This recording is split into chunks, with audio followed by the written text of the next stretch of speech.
Welcome to day 18 of our 21 Days to a Healthier, Wealthier, More Beautiful You. This is Natalie Pace. Today's mantra is imagination. And I'm reminded of a William Blake quote, and he says, "What is now proved was once only imagined."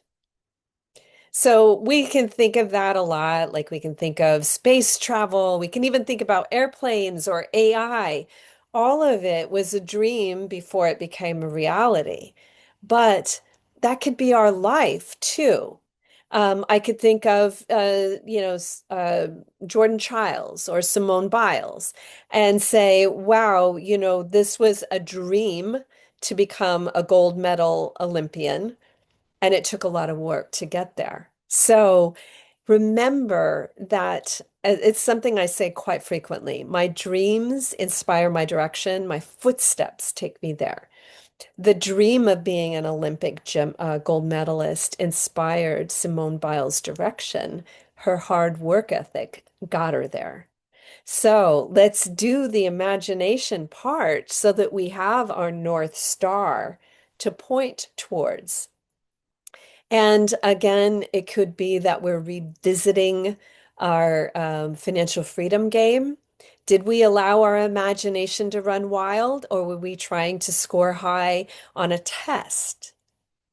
How can we allow our imagination to run wild? It's funny because, I mean, obviously I am a writer, right? But when I was starting out as a writer, I used to and I started out as a songwriter, and I used to sit at the piano and write and force write and blah, blah, blah. And my boyfriend's father was a very famous writer, and he came in and he said, Natalie, you don't write sitting at the piano. You actually write by going out and living life, and you take your pen and your paper with you as you go and do that. That's where all the inspiration comes from. And I will follow that up with a very famous quote from Hemingway, who used to say, "It's very easy to write. You put your butt in the chair from 8 to noon every single day." Now, both of them are true. It's kind of like that Olympic dream I told you about. You need to have the Olympic dream, and then you need to actually practice gymnastics, right? So it is a little bit of both. It's not all one or all the other, but it does start with the imagination. So, a lot of my best ideas come when I'm out for a walk or tango dancing or sometimes even sleeping or taking a shower. So I would just say if don't expect the greatest ideas to come from work. Expect the work to make the greatest ideas a reality, but the greatest ideas come from the imagination. So how are we making sure that that ground is fertile, right? Are we too much stuck in our rational brain? Do we need to do more things that encourage the creative side, whether it is playing that fun day that we had, whether it is donating our time, our talent to a charity, which can actually feel like fun if it's something that we love. What if it's planting or maintaining student gardens and we love gardening? That could be really fun and creative. And maybe while we're doing that, we're thinking, maybe I should make this easy for all public schools to have a student garden. Do you see how this imagination can start working if you fertilize the soil that takes you out of the rational brain and into the dream state? So make sure today that you are allowing yourself to dream a little bit. How do we do that? We say, what if? What if money weren't an object? What would I really dream of doing? What if we could go to Mars? What if we could, have student gardens in every school so the kids are having healthier lunches? Start asking what if. Start walking around more. Start placing an emphasis on fun so that it fertilizes the soil of the creative side. Maybe play some music. Try your hand at writing poetry, read books. Do something that stimulates the creative side of our brain. That's your job today. And then understand that it's not just a dream. It will remain a dream if we don't put in the work. So it does require then going back to the grindstone, putting our butt in the chair if we want to write, um, digging in the soil if we want to create student gardens, right? Getting a degree in, some sort of, I don't even know what it would be if we want to plan a trip to Mars, right? Actually, they need everybody, right? They need MDs, they need engineers. They don't just need astronauts, they need people that can do a lot of different work functions. So they might even need horticulturalists. So that's what I'm asking you to do today is to imagine, and particularly imagine something that could be a dream come true for you. Now, I'm going to give you one other tip to imagination.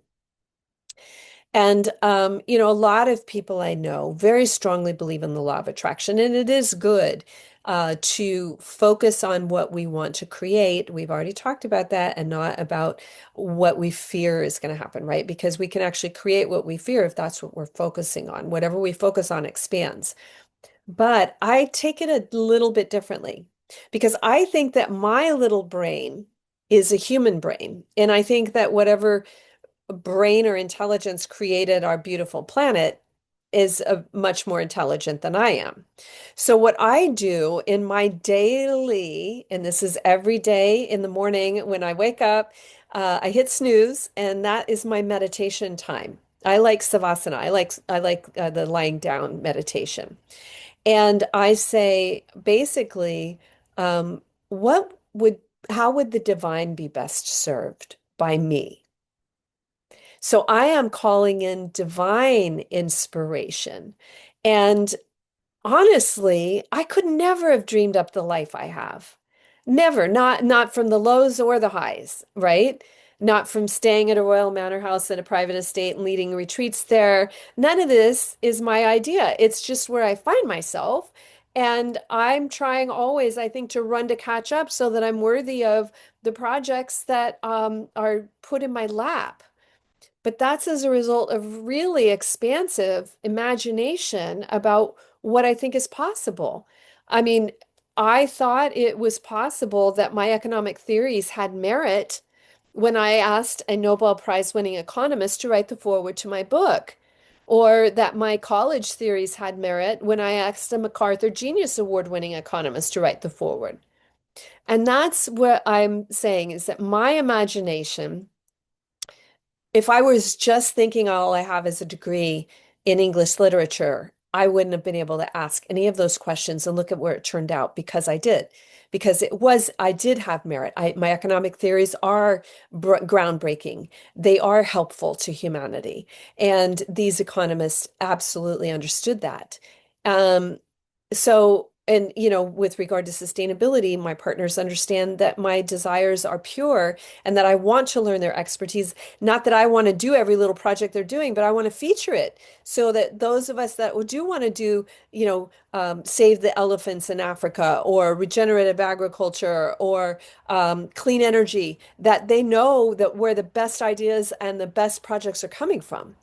So again, imagination is where it all starts. I was like, okay, well, I really would like to learn a lot more about, sustainability because I'm not going to just look at concept drawings and think that that's the solution.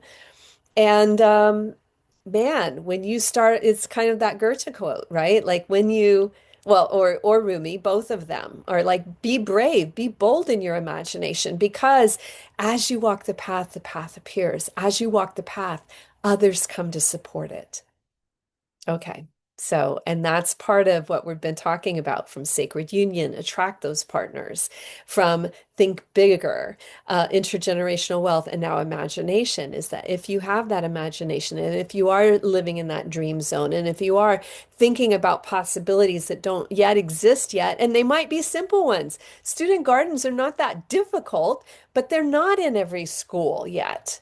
Right? So some things are more difficult. Living on Mars is more difficult. So anyway, you get the point. And I'll see you tomorrow. And today, all day, imagination. Just imagine. What is it, that you're not seeing? And how can you call that in? See you tomorrow.